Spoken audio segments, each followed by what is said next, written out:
नमस्कार दोस्तों, कैसे हैं आप सभी दोस्तों। बात करने वाले हैं ईएमआरएस लैब अटेंडेंट का जो एग्ज़ाम हुआ है उसका कंप्लीट आपके शॉर्ट एनालिसिस करने वाले हैं। किस प्रकार से आपका एग्ज़ाम था, कंप्लीट कंपटीशन किस प्रकार से रहा है और आपकी एक्सपेक्टेड कट ऑफ जो है वो क्या जा सकती है, जिसमें हम जो प्रीवियस एग्जाम्स हुए हैं उनको कंपेयर करते हुए चलेंगे और आपके जो है वो किस प्रकार से एग्जाम था उसी के आधार पे आपके एक्सपेक्टेड कट ऑफ क्या रहेगी कैटेगरी वाइज।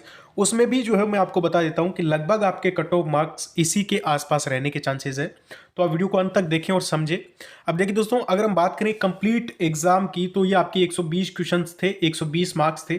ठीक है, इसमें जो है वो रीजनिंग किस प्रकार से आई तो मैं आपको बता देता हूं कि रीजनिंग का लेवल जो है वो ठीक था, जिस प्रकार से अपन ने सोचा था उसी प्रकार आपकी जो है वो रीजनिंग के क्वेश्चंस आए। इसमें जो है वो आपके एक पढ़ने वाला स्टूडेंट मतलब जिसने कंप्लीट सिलेबस किया है वो जो है वो 12 से 13 क्वेश्चन आराम से कर सकता था।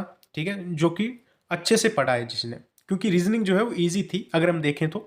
बाकी अगर एवरेज की बात करें तो 10 मार्क्स जो है वो करने चाहिए थे आपको रीजनिंग में।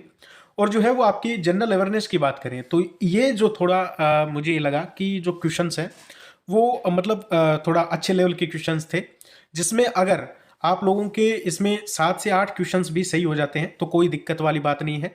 और हिंदी की बात करें तो हिंदी का लेवल जो है वो इजी था। अब देखिए एक दो क्वेश्चंस तो ऐसे होते हैं जो हमें नहीं आते। इंग्लिश भी ठीक थी। अब बात करें सब्जेक्ट स्पेसिफिक का, जो आपके गेम चेंजर रहेगा, इसमें जो है वो जिस बंदे ने 40 मार्क्स किए हैं बाकी को छोड़कर, ठीक है, तो उसका जो है उसने अच्छा मार्क्स उसने जो है वो गेन किया है या फिर गेन करेगा। ठीक है, जिसने 40 तक सही किए हैं।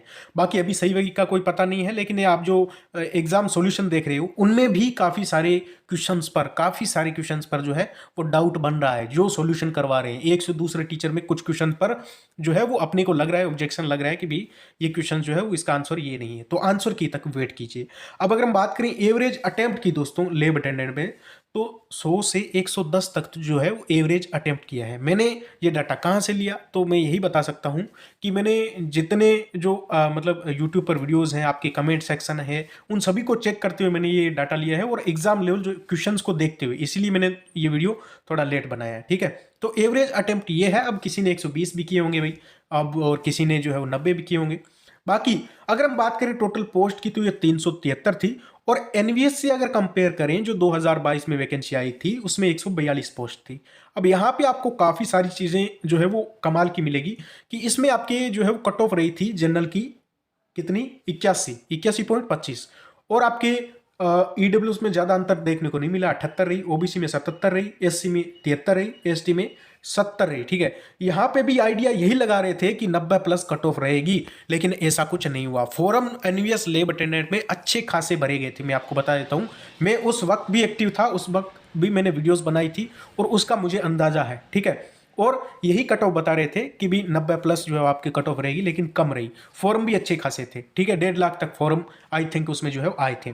अब टोटल फॉरम में मान के चलता हूं कि ईएमआरएस में ज्यादा आए हैं, लेकिन वैकेंसी भी तो ज्यादा है। ठीक है, डबल है, डबल से भी ज्यादा है। ठीक है, डबल से भी ज्यादा वैकेंसी है। अब कैटेगरी वाइज पोस्ट का रेशियो जो है वो सेम है, क्योंकि उनमें जो अंतर आएगा ना कैटेगरी वाइज आपके एससी एसटी ओबीसी जनरल, उनमें जो है वो रेशियो लगभग एनवीएस में सेम है, तो ये चीज़ें लगभग सेम रह सकती है।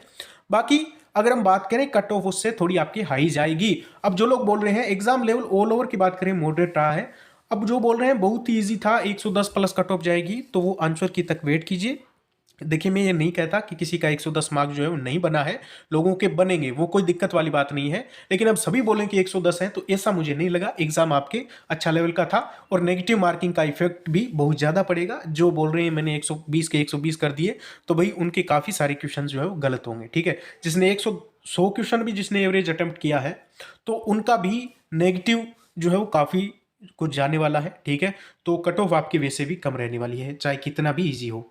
उसके बाद में अगर हम बात करें एक्सपेक्टेड कट ऑफ की, तो देखिए दोस्तों, जनरल कैटेगरी में जिसके 86 के आसपास मार्क्स है, 85 भी है, उसका सिलेक्शन होने के चांसेस बन रहे हैं।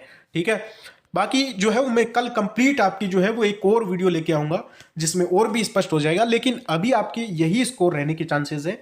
ईडब्ल्यूएस 84 से 85, OBC 83, SC 78 to 80 and ST 75, ये आपके जो है वो कट ऑफ मार्क्स रह सकते हैं दोस्तों। और यहाँ तक है तो आप जो है वो अपना एक आइडिया लगा सकते हो। दूसरा, चैनल से जरूर जुड़े रहें, नेक्स्ट वीडियो लगभग इसी के ऊपर मैं लाने वाला हूँ। आप जो है अपने मार्क्स जरूर शेयर करिए। ठीक है दोस्तों, ओके, धन्यवाद, नमस्कार। और आपके हिसाब से क्या कट ऑफ रह सकती है आप जरूर बताएं, मैं यही चाहता हूं कि आप लोग और भी रिव्यू दो, ठीक है। Okay, thank you.